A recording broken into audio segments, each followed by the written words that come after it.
Hello students, welcome back to your favourite channel magnet brains. I am Gauri Jadu, economics educator. आज हम पढ़ने वाले हैं, जैसे कि डिमांड में पढ़ा था ना, remember price elasticity of demand. Similarly आपको पढ़ना पड़ेगा सप्लाई के लिए भी, जो आज हम कवर करने वाले हैं। इसमें भी हमारे पास फॉर्मुलेज रहेंगे, प्रैक्टिकल्स रहेंगे।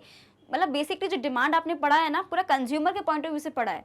अब उसको बिल्कुल हटा के ना बिल्कुल सेलर के पॉइंट ऑफ व्यू से चीज़ें पढ़नी, तो आई नो थोड़ा कंफ्यूजिंग हो सकता है, लेकिन पढ़ना तो पड़ेगा। लेकिन हम कोशिश करेंगे कि आपके लिए बहुत ईजी कर दें हर एक चीज़ को समझना और याद रखना, right students? Because magnet brains आपको प्रॉमिस करता है कि बहुत ही अच्छी क्वालिटी एजुकेशन आपको प्रोवाइड करेंगे, बिल्कुल फ्री ऑफ कॉस्ट में। अगर मैं बात करूँ स्टूडेंट सीबीएसई की, हम कवर करते हैं क्लासेस किंडरगार्टन से लेकर क्लास 12 तक। And we also have a Hindi medium channel, जहाँ पे हम कवर करते हैं क्लासेस 6 से लेकर क्लास 12।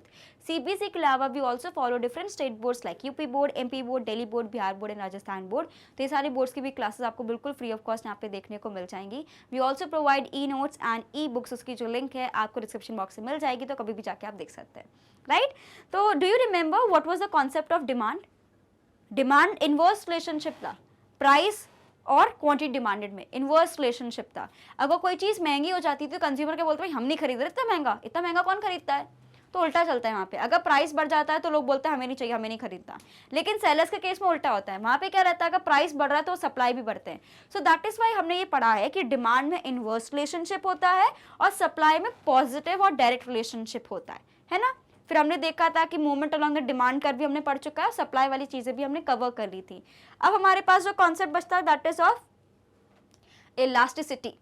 इलास्टिक का क्या होता है, कितना कितना आप खींच सकते हो, है ना? इलास्टिक फ्लेक्सिबिलिटी हम देख रहे हैं कि कितना कितना रिजिड है, क्या है। तो हमें यही देखना होता है इसमें कि हम यहाँ पे प्राइस की बात करें, मतलब हम एक ही फैक्टर को consider, there are so many factors. हमने डिटर्मिनेंट्स पढ़े ना सप्लाई के, जैसे कि हमने पढ़ा है क्रॉस इलास्टिसिटी भी होता है, इनकम इलास्टिसिटी भी होता है। प्राइस का मतलब क्या है यहाँ पे, कि सिर्फ प्राइस ऑफ ओन गुड्स, दूसरे क्या कर रहे हैं हमें उससे मतलब नहीं है, आपने क्या किया वो बताओ। तो प्राइस इलास्टिसिटी ऑफ सप्लाई का मतलब क्या रहता है, degree of responsiveness of supply for commodity with reference to the change in the price of such commodity. आपकी खुद की प्राइस की वजह से आपकी सप्लाई कितनी बढ़ती है कितनी घटती है, उसके चेंजेस को हमें देखना है। कितना कंज्यूमर पे कितना सप्लाई पे हमें इफेक्ट देखने को मिलता है। तो इलास्टिसिटी का मतलब क्या है कि अगर आपने प्राइस कम किया तो कितनी मेरी सप्लाई कम हो गई, प्राइस बढ़ा तो कितनी सप्लाई बढ़ गई, किस डिग्री से बढ़ी है, ये सारी चीज़ें भी हमें समझनी है। जैसे कि हमने पढ़ा ना, डिग्रीज पढ़ी थी उसमें डिमांड में, सिमिलरली सप्लाई में भी डिग्रीज को मुझे स्टडी करना है। तो आपको बस इतना समझना है कि अगर मेरे प्राइजेस में चेंजेस आ रहे हैं, दूसरे के गुड्स के नहीं, खुद के गुड्स की, अगर मैं टी की बात कर रही हूँ, I am a seller of T, ठीक है, टी मैन्युफैक्चर करती हूँ मैं, मेरा उसको डब्बे पैक करने का, उसको सब कुछ करने का मेरा वो बिजनेस है। तो आपने जब अपने टी के प्राइसेस को बढ़ाया घटाया तो क्या चेंजेस आपको देखने को मिले? So you need to remember, जब मैं प्राइस इलास्टिसिटी ऑफ सप्लाई की बात कर रही हूँ, I am talking about the changes due to the own price. ठीक है, खुद के प्राइस की वजह से जो चेंजेस देखने को मिले उसको हमें देखना है कि कितनी प्राइस, कितना मेरा सप्लाई इलास्टिक है। ठीक है, इसका स्क्रीनशॉट लेंगे सबसे पहले, फिर हम आगे बढ़ते हैं। Done? Okay, moving on. So इसमें भी we have a percentage method just like we had in demand. Demand में हमारा क्या था, डिमांड में जैसे कि इसमें ES लिखा है, डिमांड के लिए हम ED लिखते थे, है ना? क्या लिखते थे, percentage change in the quantity demanded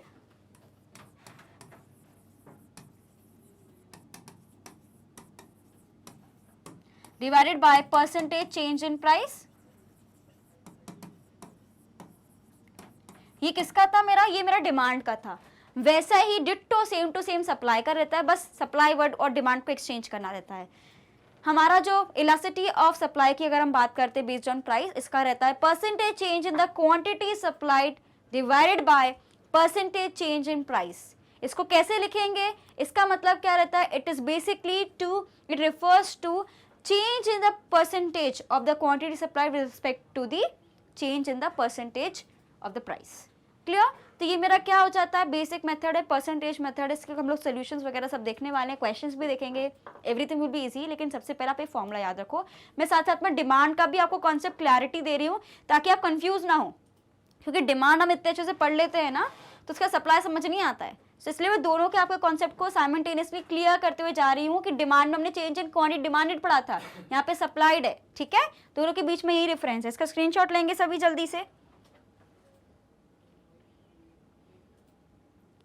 done? So way percentage change in quantity supplied, अब परसेंटेज चेंज कैसे निकलता है, मैंने हमेशा आपको बताया that is change in quantity supplied divide by the initial quantity. अब चेंज कैसे निकलता है, चेंज निकलता है बेसिकली मेरा new minus old, new minus old divided by old, ऐसे याद कराया था मैंने आपको, इनटू 100।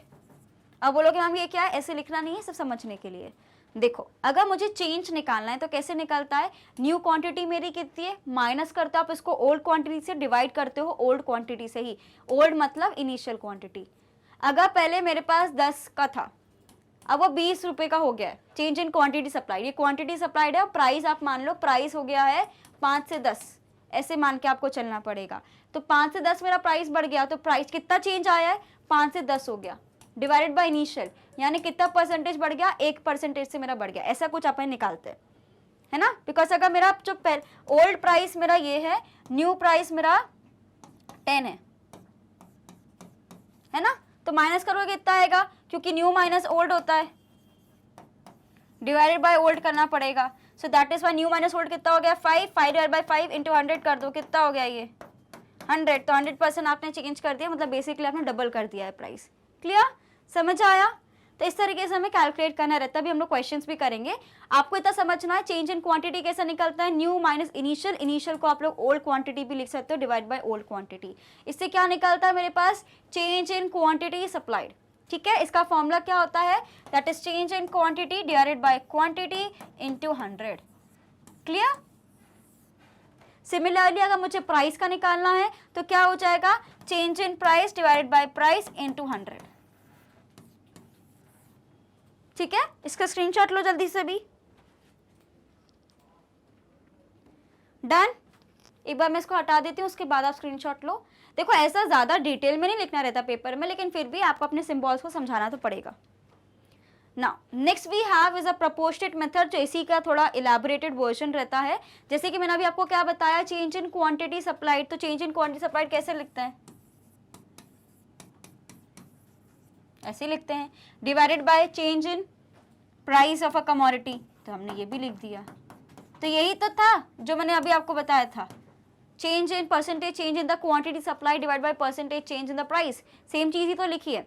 अब इसी का हम लोग जब 100 से 100 कट कर देंगे तो मेरे पास क्या बन जाएगा, it would be basically change in quantity divide by Q divide by change in price divide by initial price. So that is why you can see it there, right. इसका स्क्रीनशॉट लेंगे सभी जल्दी से।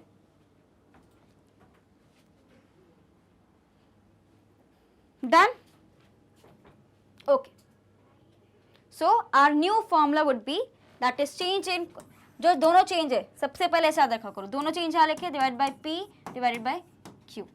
सो ये मेरा क्या हो गया, न्यू फैक्टर। ये किसका होता है, जब हम लोग सप्लाई को फिगर आउट करते हैं। Clear, initial quantity supplied, same चीज हमारा इलास्टिसिटी ऑफ डिमांड में भी रहता है, लेकिन याद रखना डिमांड में अलग चीज रहती है, सप्लाई में अलग चीज रहती है, लिखते हैं ऐसे ही है। ठीक है, इसका स्क्रीनशॉट लो जल्दी से भी, फिर हम लोग आगे बढ़ते हैं।